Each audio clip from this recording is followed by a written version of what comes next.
जय श्री राम। प्रिय मित्रों, श्री रामचरितमानस लंका कांड दोहा संख्या 66 से आज आप लोगों को श्रवण करवाऊंगा।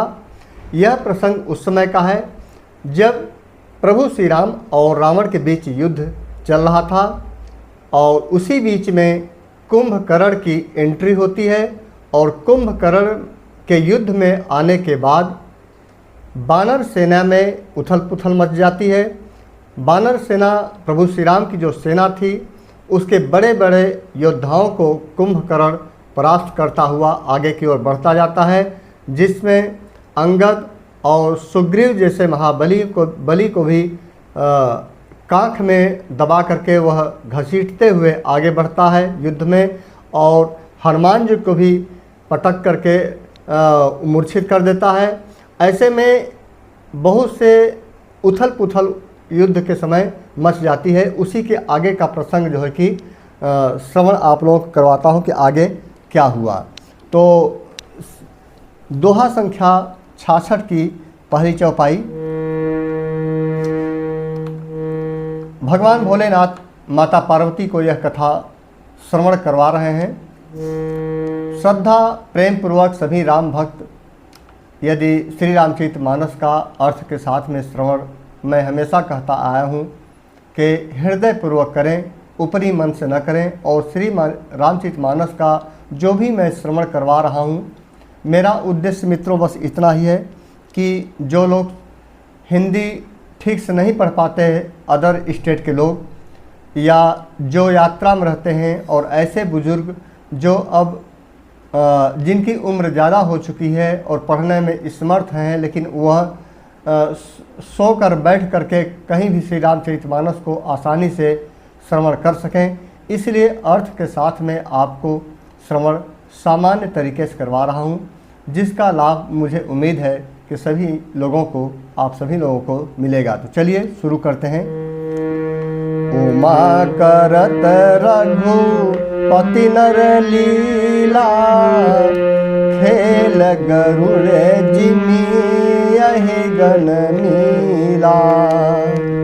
भृकुटि भंग जो कालहि खाई, ताहि की सोहई ऐसी लड़ाई। शिव जी कहते हैं, हे उमा, श्री रघुनाथ जी वैसे ही नर लीला कर रहे हैं जैसे गरुड़ सर्पों के समूह में मिलकर खेलता हो, जो भौं के इशारे मात्र से बिना परिश्रम के काल को भी खा जाता है। उसे कहीं ऐसी लड़ाई शोभा देती है। जग पावन कीरत बिस्तरहि, गाई गाई भवनिधि नर नरहि। मूर्छा गई मारुत सुत जागा, सुग्रीव ही तब खोजन लागा। भगवान इसके द्वारा जगत को पवित्र करने वाली वह कीर्ति फैलाएंगे जिसे गा गा कर मनुष्य भाव सागर से तर जाएंगे। देखिए, इस चौपाई में भी कहा गया है कि जो भी मनुष्य इस चौपाई को, इस श्री रामचरितमानस को गाएगा, श्रवण करेगा, वह भव सागर से तर जाएगा। तब मारुति हनुमान जी जागे मूर्छा से। जब कुंभकर्ण ने उन्हें पटका था तो मूर्छित हो गए थे, लेकिन मारुति हनुमान जी जाग गए और फिर वे सुग्रीव को खोजने लगे। सुग्रीवहु कै मूर्छा बीती, निबुकि गयउ तेहि मृतक प्रतीति। काट सी दसन नासिका काना, गरज आकाश चलऊं तेहि जाना। सुग्रीव की भी मूर्छा दूर हुई, तब वे मुर्दे से होकर खिसक गए, कांख से नीचे गिर पड़े। कुंभकर्ण ने उनको मृतक जाना। कुंभकर्ण ने समझ लिया कि ये सुग्रीव अब मर चुका है। उन्होंने कुंभकर्ण के नाक कान दांतों से काट लिए और फिर गरज कर आकाश की ओर चले। तब कुंभकर्ण ने जाना, क्या जाना? गहें चरण गही भूमि पछारा, अति लाघव उठे पुनित ही मारा। पुनियायं प्रभु पहि बलवाना, जयति जयति जय कृपा निधाना। उसने सुग्रीव का पैर पकड़कर उनको पृथ्वी पर पछाड़ दिया। फिर सुग्रीव ने बड़ी फुर्ती से उठकर उसको मारा और तब बलवान सुग्रीव प्रभु के पास आए और बोले, कृपा निधान प्रभु की जय हो, प्रभु की जय हो, जय हो। आगे क्या कहते हैं? नाक कान काटे जिय जानी, फिरा क्रोध करी भय मन ग्लानि। सहज भीम पुनि बिनु श्रुति नासा, देखत कपिदल उपजी त्रासा। सीताराम चरण रति मोरे, अनुदिन बढ़ऊ अनुग्रह तोरे। प्रिय मित्रों, श्री रामचरितमानस के दोहा के समापन के पश्चात यह चौपाई श्री रामचरितमानस की सबसे प्रिय चौपाई को मैं बोलता हूँ। इसके भाव को अपने आचरण में धारण जरूर करें। सीता राम चरण रति मोरे, अनुदिन बढ़ऊँ अनुग्रह तोरे।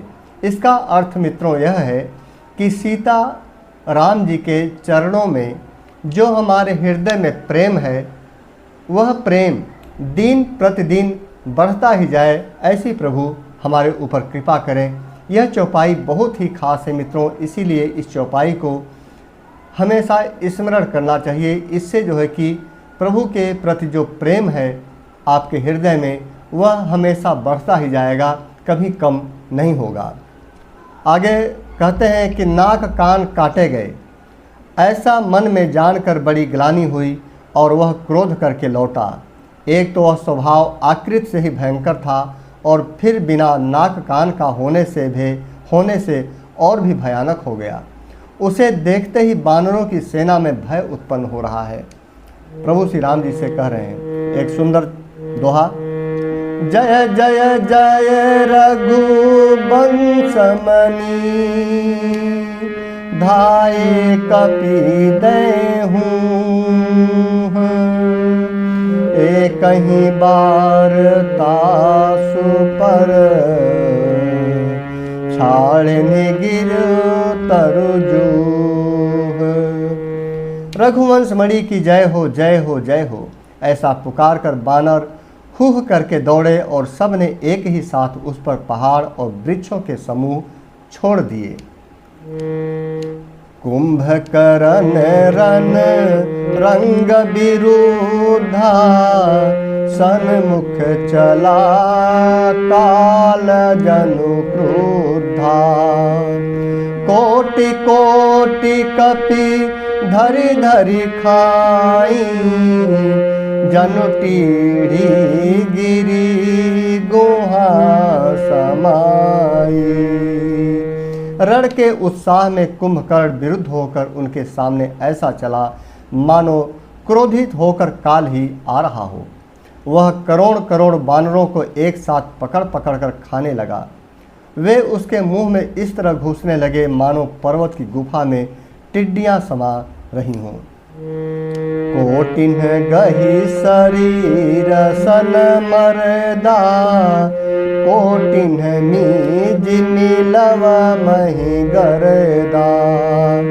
मुख नासा श्रम नन्ही की बाटा, निसर पराही भालो कपिठाटा। करोड़ों वानरों को पकड़कर उसने शरीर से मसल डाला, करोड़ों को हाथों से मलकर पृथ्वी के धूल में मिला दिया। पेट में गए हुए भालू और वानरों के ठठ उसके मुख, नाक और कानों की राह से निकल कर भाग रहे हैं। रन मद मत निशाचर दर्पा विश्वग्रसहि जनु यही विधि अर्पा। मुरे सुभट सब फिरहि न फेरे सुझन नयन सुनहि नहीं टेरे। रण के मद में मत राक्षस कुंभकर्ण के इस प्रकार गर्वित हुआ मानो विधाता ने उसको सारा विश्व अर्पण कर दिया हो और उसे वह ग्रास कर जाएगा। सब योद्धा भाग खड़े हुए, वे लौटाए भी नहीं लौटते थे। आँखों से उन्हें सूझ नहीं पड़ता और पुकारने से सुनते नहीं। कुंभकर्ण कपि फौज बिडारी सुनि धाई रजनी चरधारी। देखी राम बिकल कटकाई रिपु अनेक नाना विधि आई। सीताराम चरण रति मोरे अनुदिन बढ़ऊ अनुग्रह तोरे। अर्थात कुंभकर्ण ने बानर सेना को तितर बितर कर दिया। यह सुनकर राक्षस सेना भी दौड़ पड़ी। श्री रामचंद्र जी ने देखा कि अपनी सेना व्याकुल है और शत्रु की नाना प्रकार की सेना और आ गई है। दोहा संख्या 67। सुनु सुग्रीव विभीषण अनुज सभारहु सैन। मैं देखूं फल बल दलहि बोले राजीव नैन। तब कमल नयन श्री राम जी बोले, हे सुग्रीव, हे विभीषण और हे लक्ष्मण, सुनो, तुम सेना को संभालना, मैं इस दुष्ट के बल और सेना को देखता हूँ। कर सारंग साजी कटी भाथा हरि दल दल न चले रघुनाथा। प्रथम किन्ही प्रभु धनुष टकोरा रिपुदल बधिर भयउ सुनि सोरा। प्रभु ने कुंभकर्ण से युद्ध करने के लिए चल दिए और सभी को सेनाओं की जिम्मेदारी सौंप दी। हाथ में सार्ग धनुष और कमर में तरकस सजकर श्री रघुनाथ जी शत्रु सेना को दलन करने चले। प्रभु ने पहले तो धनुष का टंकार किया, जिसकी भयानक आवाज़ सुनते ही शत्रु दल बहरा हो गया। मित्रों, प्रभु श्री राम की धनुष का नाम का कभी कभी जिक्र आता है, लोग पूछते हैं, तो आप लोग यहाँ पर ध्यान आ गया है तो बता दूँ कि सार्ग धनुष उनका नाम था।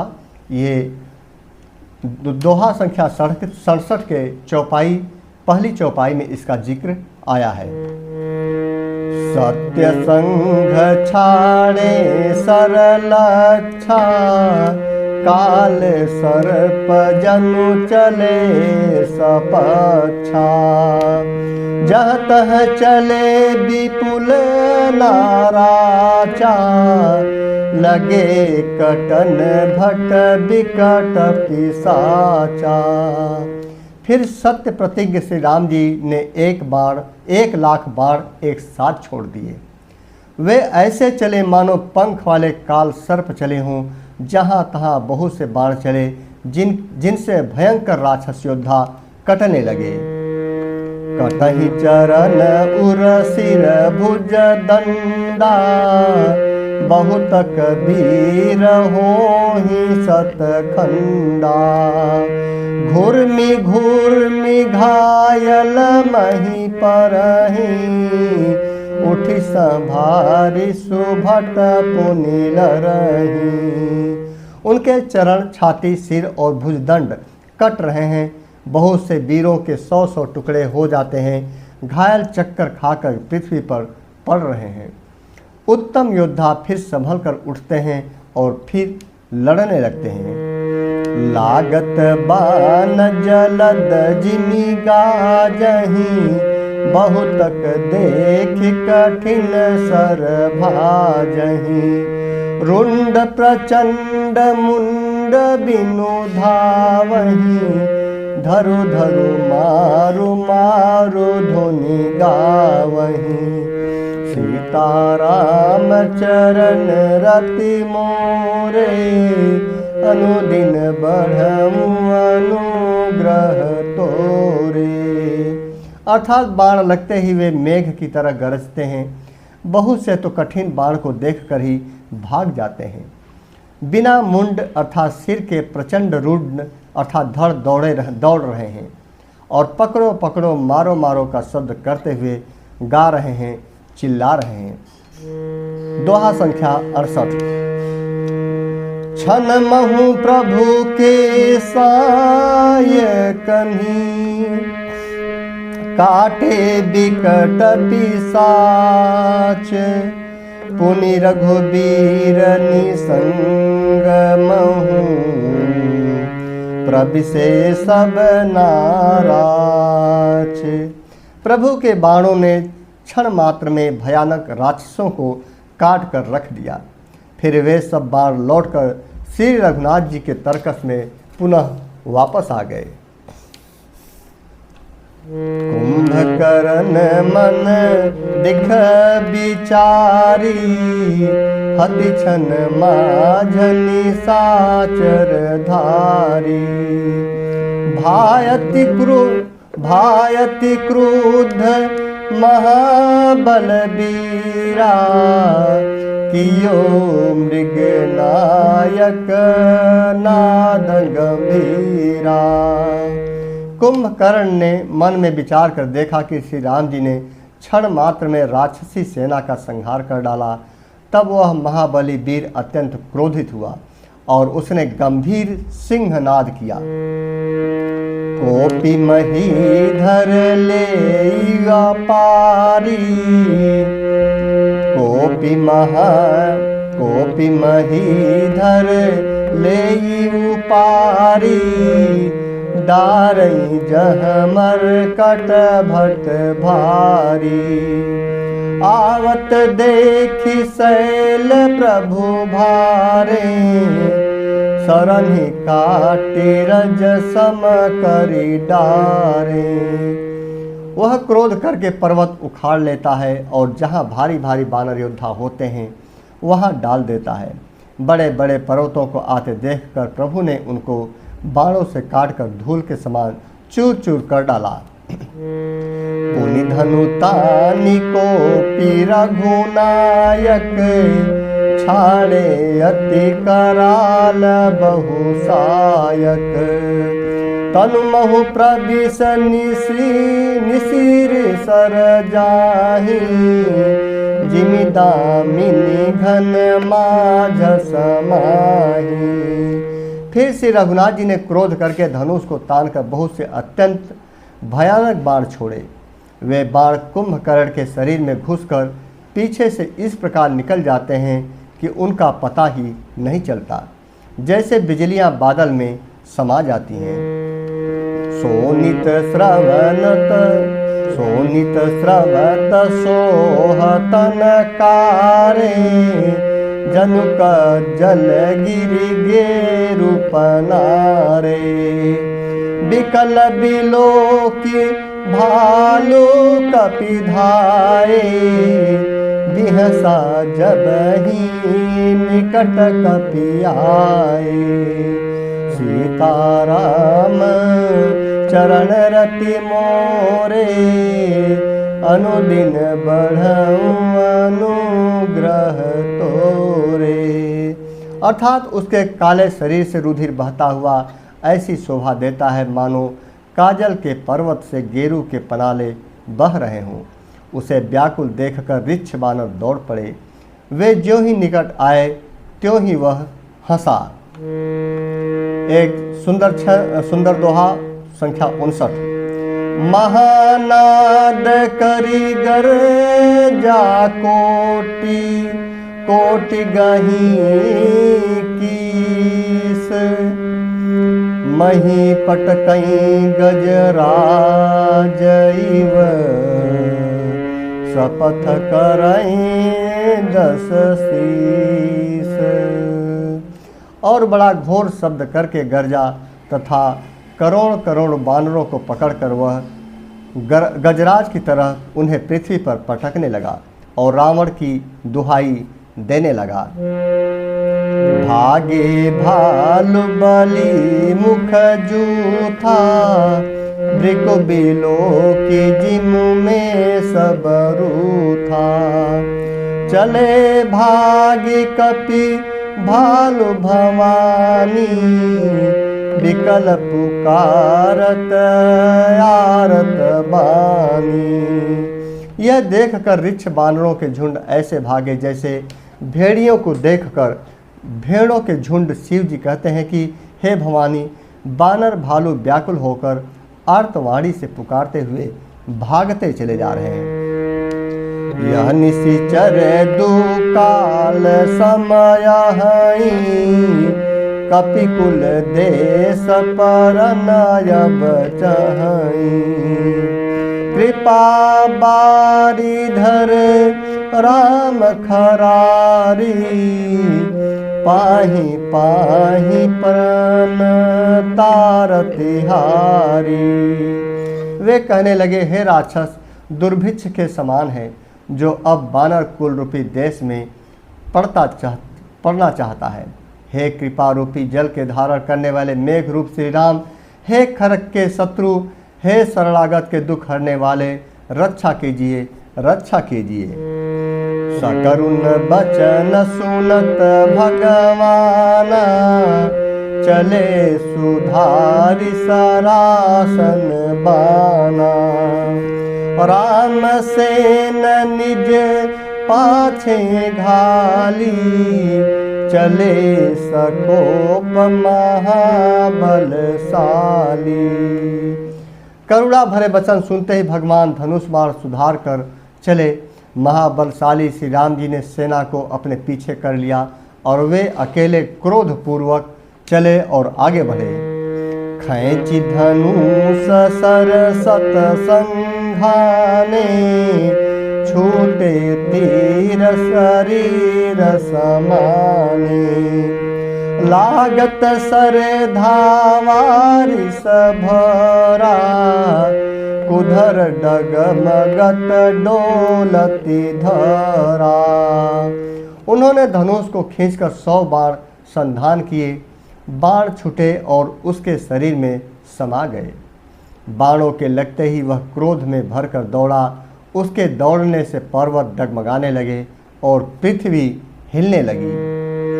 लिन्ह एक तेहि शैलऊ पाटी, रघुकुल तिलक भुजा सोई काटी। धावा बम बाहु गिरिधारी, प्रभु सो भुजा काटे मही पारी। उसने एक पर्वत उखाड़ लिया।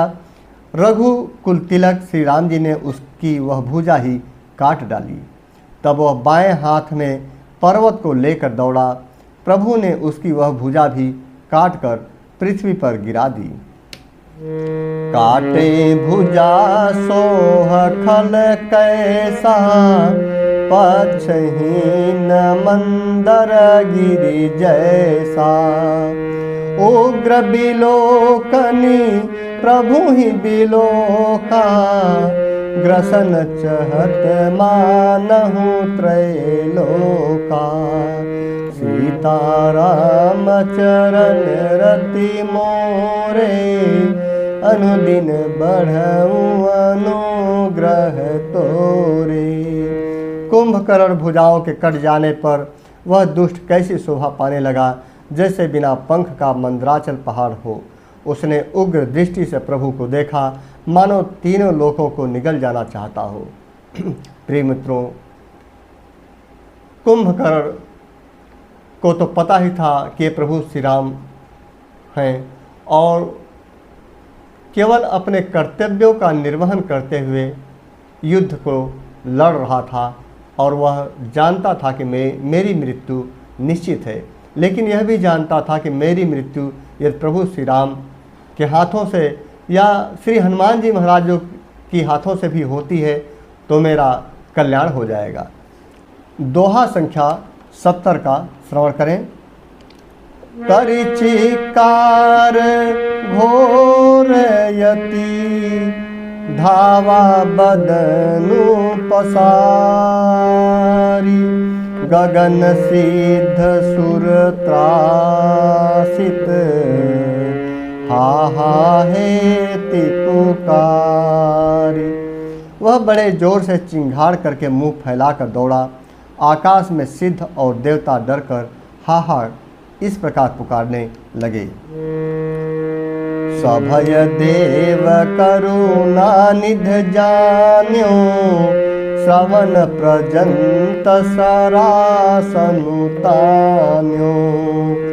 बिसिख निकर निशिचर मुख भरऊं तदपि महाबल भूमि न परऊं। करुणा निधान भगवान ने देवताओं को भयभीत जाना। तब उन्होंने धनुष को कान तक तान कर राक्षस के मुख को बाणों के समूह से भर दिया, तो भी वह महाबली पृथ्वी पर न गिरा। बहुत बलशाली था कुंभकर्ण। एक सुंदर चौपाई। सरनि भरा मुख सन्मुख धावा काल त्रोण सजीव जनुआवा। तब प्रभु कोपी तीव्र सरलिन्हा घर दे भिन्न तासु सर किन्हा। मुख में बाण भरे हुए वह प्रभु के सामने दौड़ा, मानो काल रूपी सजीव तरकस ही आ रहा हो। तब प्रभु ने क्रोध करके तीक्ष्ण बाण लिया और उसके सिर को धड़ से अलग कर दिया। सो सिर पर उदसानन आगे विकल भयउ जिमि फनि मनि त्यागे। धर निधसई धर धाव प्रचंडा तब प्रभु काटि किन्ह दुई खंडा। वह सिर रावण के आगे जा गिरा। उसे देखकर रावण ऐसा व्याकुल हुआ जैसे मणि के छूट जाने पर सर्प व्याकुल हो जाता है। कुंभकर्ण का प्रचंड धड़ दौड़ा जिससे पृथ्वी धसी जाती थी। तब प्रभु ने काटकर उसके 2 टुकड़े कर दिए। परे भूमि जिमि नभते भूधर हेठ दाबी कपि भालु निशाचर। तासु तेज प्रभु बदन समाना सुर मुनि सबहि अचंभव माना। बानर भालू और निशाचरों को अपने नीचे दबाते हुए वे दोनों टुकड़े पृथ्वी पर ऐसे पड़े जैसे आकाश से 2 पहाड़ गिरे हों। उसका तेज प्रभु श्री रामचंद्र जी के मुख में समा गया। यह देखकर देवता और मुनि सभी ने आश्चर्य माना, क्योंकि कुंभकर्ण मित्रों गलत आदमी नहीं था, लेकिन जिस राज्य में रहता था और जिस भाई के छत्र छाया में रहता था उसके कर्तव्यों को निर्वहन करने के लिए वह विवश था। नहीं तो हृदय से प्रभु श्री राम को भी वह प्रार्थना करता था, प्रभु श्री राम को भी वह मानता था। सुरदुंदुम भी बाजा वही हर सही स्तुति करहि सुमन बहु बरसहि। कर बिनती सुर सकल सिधाए तेहि समय देवरी सियाए। उसके मृत्यु के पश्चात बाद उसका सारा प्रकाश प्रभु श्री राम जी के मुख में समा जाता है। यह देखकर सभी देवता आश्चर्यचकित रह जाते हैं। देवता नगाड़े बजाते हैं, हर्षित होते हैं और स्तुति करते हुए बहुत से फूल बरसा रहे हैं। विनती करके सब देवता चले गए। उसी समय देवर्षि नारद आते हैं। गगनों परी हरि गुणगन गाई रुचिर वीर रसु प्रभु मन भाई। बेगी हतहु खल कही मुनि गए, राम समर मही शोभत भये। आकाश के ऊपर से उन्होंने श्री हरि के सुंदर वीर रस युक्त गुण समूह का गान किया, जो प्रभु के मन को बहुत ही भाया। मुनि यह कहकर चले गए कि अब दुष्ट रावण को शीघ्र मारिए। उस समय श्री रामचंद्र जी रणभूमि में आकर अत्यंत सुशोभित हो रहे थे। यहाँ पर एक सुंदर छंद के माध्यम से उस समय का प्रसंग महाकवि तुलसीदास जी ने लिखा है। संग्राम भूमि विराज रघुपति, अतुल बल कौशल धनी। श्रम बिंदु मुख राजीव लोचन, अरुण तन सोनित कनी। भुज व्यगल फेरत सर सरासन, भालु कपि चहु दिशि बने। कह दास तुलसी कही न सक छवि, शेष जहि आनन घने। अतुलनीय बल वाले कौशलपति श्री रघुनाथ जी रणभूमि में सुशोभित हो रहे हैं। मुख पर पसीने की बूंदें हैं, कमल के समान नेत्र कुछ लाल हो रहे हैं। शरीर पर रक्त के कण हैं, दोनों हाथों से धनुष बाण फिरा रहे हैं। चारों ओर रिच्छ बानर सुशोभित हैं। तुलसीदास जी कहते हैं कि प्रभु की इस छवि का वर्णन शेष जी भी नहीं कर सकते। जिनके बहुत से हजार मुख हैं, वे भी नहीं कर सकते। दोहा संख्या 71। निशिचर अधम मला करे, ताहि दीन निज धाम। गिरिजाते नर मंदमती, जैन भजहि श्री राम। शिव जी कहते हैं, गिरिजय कुंभकर्ण की जो नीच राक्षस और पाप की खान था, उसे भी श्री राम जी ने अपना परम धाम दे दिया। अतः कुंभकर्ण जैसे राक्षस को भी उन्होंने परम गति दी। अतः वे मनुष्य निश्चय ही मंद बुद्धि हैं, जो उन श्री राम जी को नहीं भजते। यह दोहा बहुत ही महत्वपूर्ण है लंका कांड का। यह दोहा से हमें सीख मिलती है मित्रों, कि चाहे किसी भी अवस्था में यदि आप प्रभु श्री राम जी का ध्यान करते हैं, तो निश्चय ही आपका कल्याण होना निश्चित है। अभी तक जो आपने पाप किया है, यदि अभी से भी प्रायश्चित कर लीजिए, और प्रायश्चित करने के पश्चात प्रभु श्री राम के शरणागत हो जाइए, उनका भक्ति कीजिए, स्मरण करिए, ध्यान करिए, तो निश्चय ही पिछले पाप भी आपके इसी जन्म में कट सकते हैं। यह जो है कि लंका कांड में देखिए भगवान शिव ने स्वयं कहा है। अगला सुंदर चौपाई। दिन के अंत फेरी दौनी, समर भई सुबटन श्रम घनी। राम कृपा कपि दल बल बाढ़ा, जिमि तृण पाई लागयति डाढ़ा। दिन का अंत होने पर दोनों सेनाएं लौट पड़ी। आज के युद्ध में योद्धाओं को बड़ी थकावट हो गई, परंतु श्री राम जी की कृपा से बानर सेना का बल उसी प्रकार बढ़ गया, जैसे घास पाकर अग्नि बहुत बढ़ जाती है।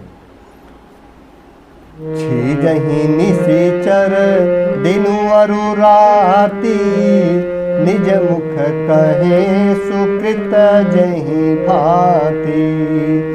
बहु बिलाप दस कंधर करई, बंधु शीस पुनि पुनि उर धरई।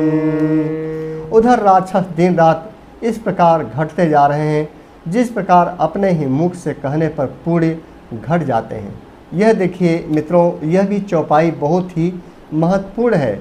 दोहा संख्या 71 की चौपाई संख्या 2, इसमें कहा गया है कि उधर राक्षस दिन रात इस प्रकार घटते जा रहे हैं जिस प्रकार अपने ही मुख से कहने पर पूरे घट जाता है। रावण बहुत विलाप कर रहा है, बार बार भाई कुंभकर्ण का सिर कलेजे से लगाता है। इस चौपाई में से यह प्रभु श्री राम जी कहते हैं मानव जात के लिए कि कोई भी व्यक्ति यदि अपने मुख से अपना ही वाहवाही करता है, अपना ही बखान करता है, तो उसका जो कमाया हुआ पिछला पुण्य भी होता है उसमें से क्षय हो जाता है, नष्ट हो जाता है।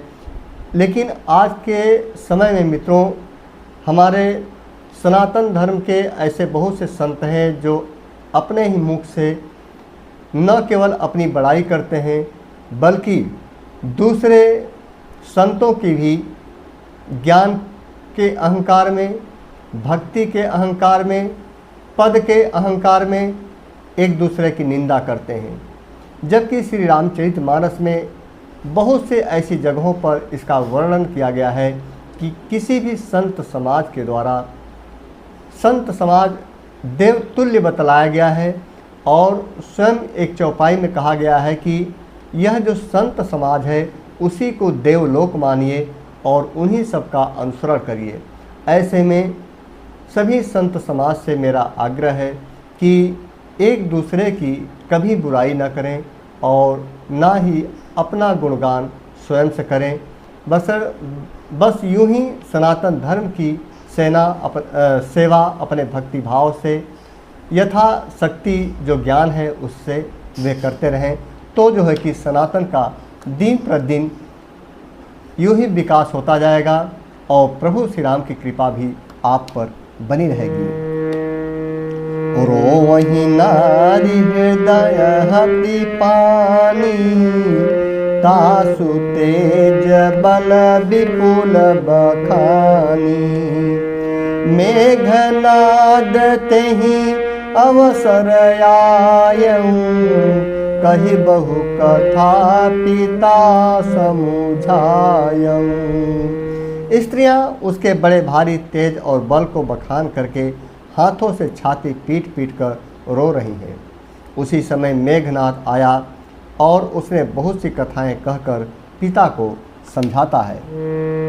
देखहूँ काली मोरी मनुसाई, अबहि बहुत का करऊं बड़ाई। इष्ट देव से बल रथ पायऊं, सो बल तातन तो ही देखायऊं। और मेघनाथ कहता है कि कल मेरा पुरुषार्थ देखिएगा, अभी बहुत बड़ाई क्या करूं। हे तात, मैंने इष्ट इष्ट देव से जो बल और रथ पाया था वह बल और रथ अब तक आपको नहीं दिखलाया था। यही विधि जलपत भयउ बिहाना, चहु दुआर लागे कपि नाना। इत कपि भालु काल समबीरा, उतर जनी चरयति रणधीरा। सीताराम सीताराम। इस प्रकार डींग मारते हुए सवेरा हो गया। लंका के चारों दरवाजों पर बहुत से बानर आ डटे। इधर काल के समान वीर बानर भालू हैं और उधर अत्यंत रणधीर राक्षस।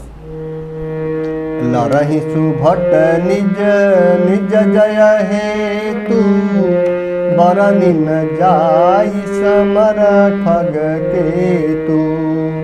सीताराम चरण रति मोरे, अनुदिन बढ़ऊं अनुग्रह तोरे।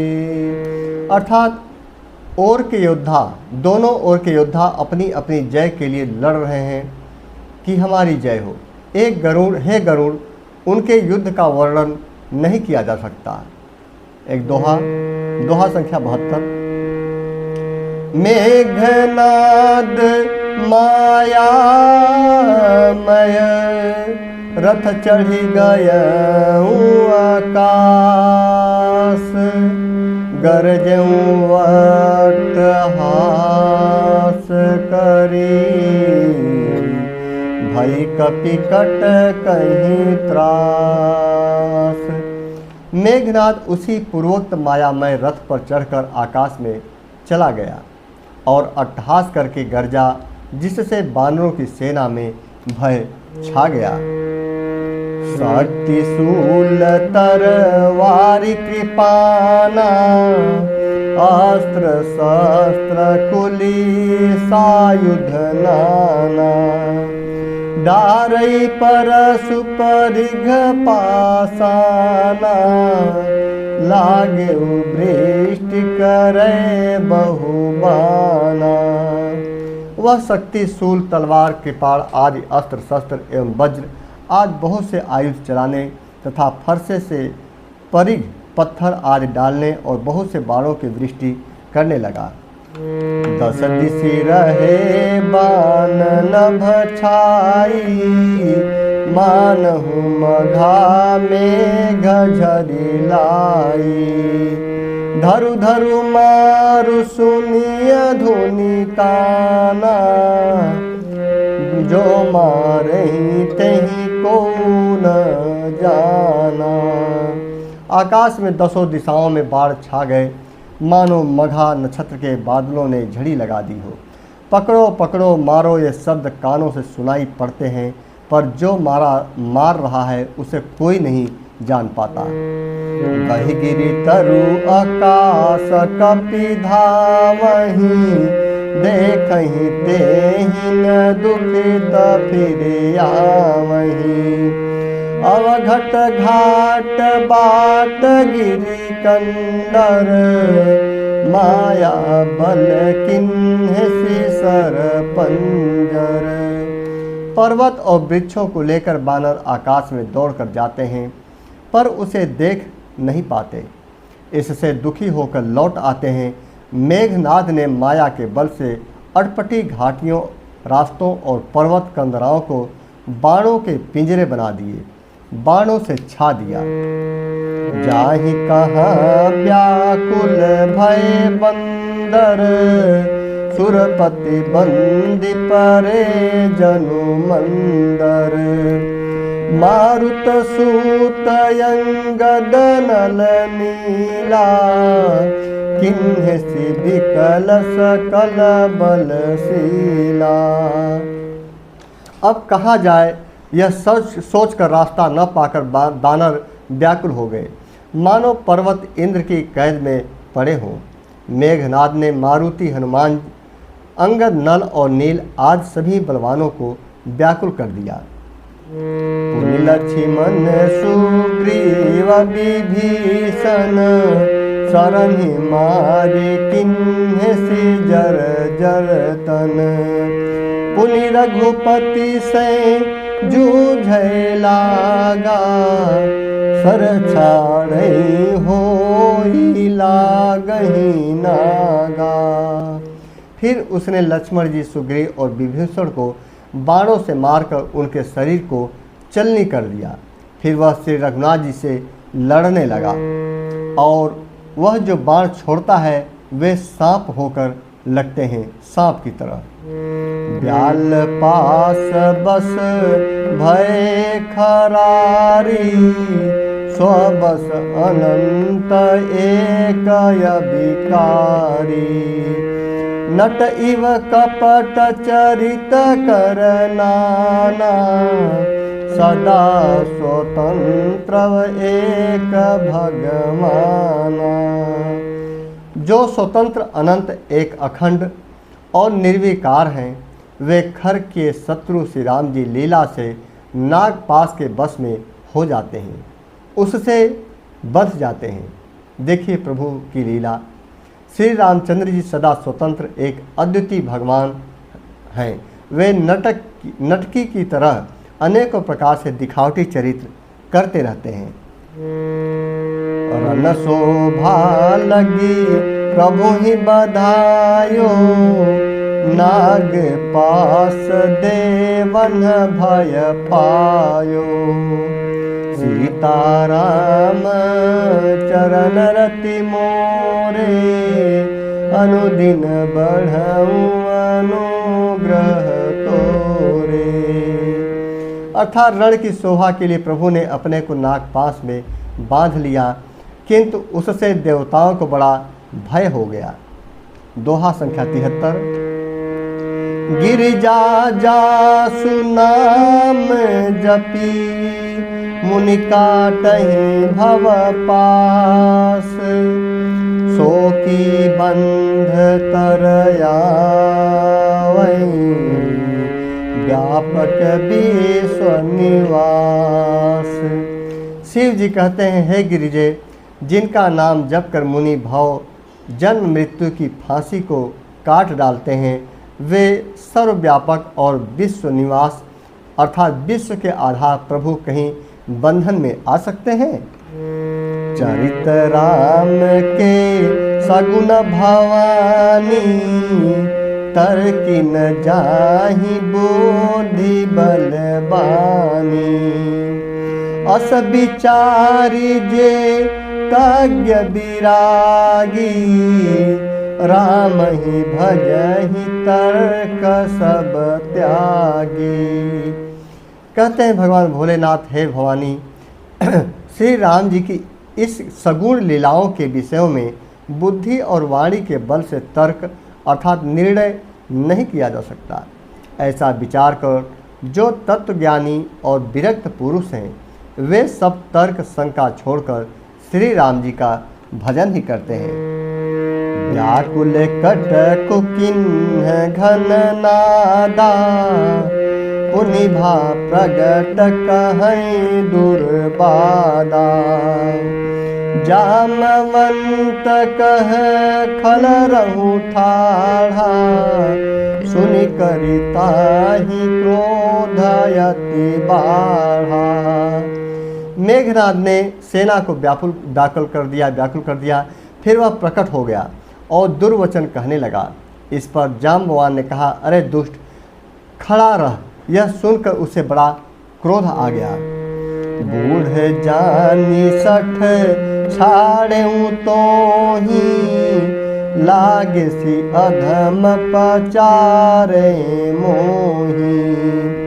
अस कहीं तरल त्रिशूल चलायो, जामवंत कर गही सोई धायो। इनके जामवंत जब कहते हैं तो उससे मेघनाद जो है कि बहुत क्रोधित होता है और कहता है, अरे मूर्ख, मैंने बूढ़ा जानकर तुझको छोड़ दिया था। अरे अधम, अधम माने नीच होता है।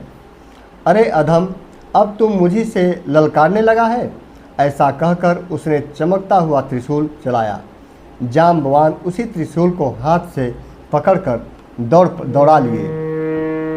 मारिस मेघ नाद कै छाती, परा भूमि घुर्मित सुर घाती।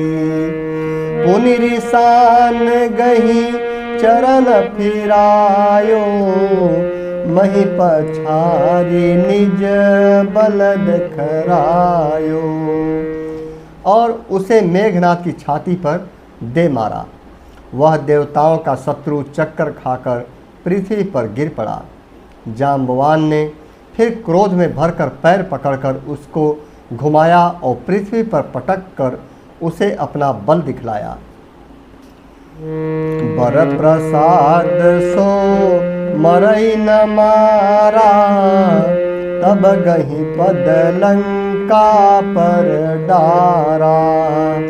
यहाँ देव ऋषि गरुड़ पठायो, राम समीप सपदि सो आयो। सीताराम चरण रति मोरे अनुदिन बढ़ऊं अनुग्रह तोरे। अर्थात वरदान के प्रताप से वह मारे नहीं मरता था। वरदान उसे प्राप्त था, इसलिए जाम्बवान के मारने से भी वह मेघनाद नहीं मरता था। तब जाम्बवान ने उसका पैर पकड़कर उसे लंका पर फेंक दिया। इधर देवर्षि नारद जी ने गरुड़ को भेजा। वे तुरंत ही श्री राम जी के पास आ पहुँचे। दोहा संख्या 74 क। खगपति सब धरि खाए, माया नाग बरूथ। माया विगत भये सब, हर से बानर जूथ। पक्षी राज गरुड़ जी सब माया सर्पों के समूहों को पकड़कर खा गए। तब सब बानरों के झुंड माया से रहित होकर हर्षित हो गए। दोहा संख्या 74 ख। गहि गिरि पादप उपल नख, धाये की सरिसाई। चले तमीचर बिकल तर, गढ़ पर चढ़े पराई। अर्थात पर्वत वृक्ष पत्थर और नख धारण किए बानर क्रोधित होकर दौड़े। निशाचर विशेष व्याकुल होकर भाग चले और भागकर किले पर चढ़ गए। मेघनाद कै मूर्छा जागी, पितहि बिलो की लाजयति लागी। तुरत गयऊ गिरि बर कंदरा, करो अजय मख यस मन धरा। मेघनाद की जब मूर्छा टूटी तब पिता को देखकर उसे बड़ी शर्म लगी, क्योंकि पिता के सामने, रावण के सामने बहुत वह डींगे मार रहा था कि मेरा तो बल कल देखिएगा। अपने मुख से अपनी बड़ाई आज मैं क्या करूं। इस तरह से हारने के बाद तब वह जो है मेघनाद बहुत शर्मिंदा महसूस कर रहा था रावण के समक्ष।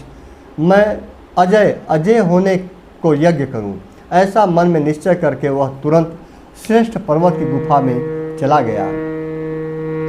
यहाँ विभीषण मंत्र विचारा, सुनहु नाथ बल अतुल उदारा।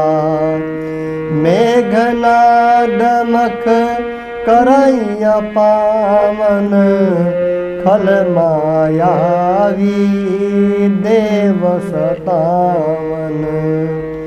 यहाँ विभीषण ने यह सलाह विचारी और श्री रामचंद्र जी से कहा, हे अतुलनीय बलवान उदार प्रभु, देवताओं को सताने वाला दुष्ट मायावी मेघनाद अपवित्र यज्ञ कर रहा है। जो प्रभु सिद्ध होई सो पाई, नाथ बेगी पुनि जीतिन जाई। सुनि रघुपति अतिशय सुख माना, बोले अंगदादि कपि नाना। हे प्रभु, यदि वह यज्ञ सिद्ध हो पाएगा तो हे नाथ, फिर मेघनाद जल्दी जीता न जा सकेगा। यह सुनकर श्री रघुनाथ जी बहुत सुख माना और अंगदादि बहुत से बानरों को बुलाया और कहा, लक्ष्मण संग जाहूँ सब भाई, करहूँ विध्वंस यज्ञ कर जाई। तुम लक्ष्मण मारहूँ रन वोही, देखि सभय सुर दुख अति मोही। हे भाइयों, सब लोग लक्ष्मण के साथ जाओ और जाकर यज्ञ को विध्वंस करो। हे लक्ष्मण, संग्राम में तुम उसे मारना देवताओं को भयभीत देखकर मुझे बड़ा दुख है। मारे हूँ ते ही बल बुद्धि उपाई, जेहि छिजय निशिचर सुनु भाई। जामवंत सुग्रीव विभीषण, सेन समेत रहूं तीनों जन। हे भाई सुनो, उसको ऐसे बल और बुद्धि के उपाय से मारना जिससे निशाचर का नाश हो जाए। हे जाम्बवान, सुग्रीव और विभीषण, तुम तीनों जने सेना समेत इनके साथ रहना। जब रघुबीर दीन्ह अनुशासन, कठिनी संग कसी साज सरासन। प्रभु प्रताप उर धरि निधीरा, बोले घन इव गिरा गंभीरा। इस प्रकार जब श्री रघुनाथ जी ने आज्ञा दी, तब कमर में तरकस कसकर और धनुष सजाकर चढ़ाकर रणधीर श्री लक्ष्मण जी प्रभु के प्रताप को हृदय में धारण करके मेघनाद के समान गंभीर वाणी बोलने बोला। जो तहि आजु बधे बिनु आवऊं, तो रघुपति सेवक न कहावऊं। जो सतशंकर करहि सहाई, तदपि हतऊं रघुबीर दोहाई। सीताराम चरण रति मोरे, अनुदिन बढ़ऊं अनुग्रह तोरे। यदि मैं आज उसे बिना मारे आऊं, तो श्री रघुनाथ जी का सेवक न कहलाऊं। यदि सैकड़ों शंकर भी उसकी सहायता करें, तो भी श्री रघुबीर की दुहाई है, आज मैं उसे मार ही डालूंगा। दोहा संख्या 75। रघुपति चरण नाई सिरु, चले तुरंत अनंत। अंगद नील मयंद नल, संग सुभट हनुमंत। श्री रघुनाथ जी के चरणों में सिर नवाकर शेष अवतार लक्ष्मण जी तुरंत चले। उनके साथ अंगद, नील, मयंद, नल और हनुमान जी आदि उत्तम योद्धा थे। प्रिय मित्रों, श्री रामचरितमानस का लंका कांड का दोहा संख्या 75 यहाँ पर संपन्न होता है। अगले प्रसंग में दोहा संख्या 76 से आप लोगों को श्रवण करने का सौभाग्य प्राप्त होगा। प्रभु श्री राम जी की श्री राम कथा यथावत रूप में श्री रामचरितमानस से आप लोगों को सुना रहा हूँ। जो भी भक्तगण नए चैनल पे आए हों, तो चैनल को सब्सक्राइब कर लेंगे, और वीडियो पसंद आ रहा हो तो इसे लाइक और शेयर ज़रूर करेंगे। जय श्री राम।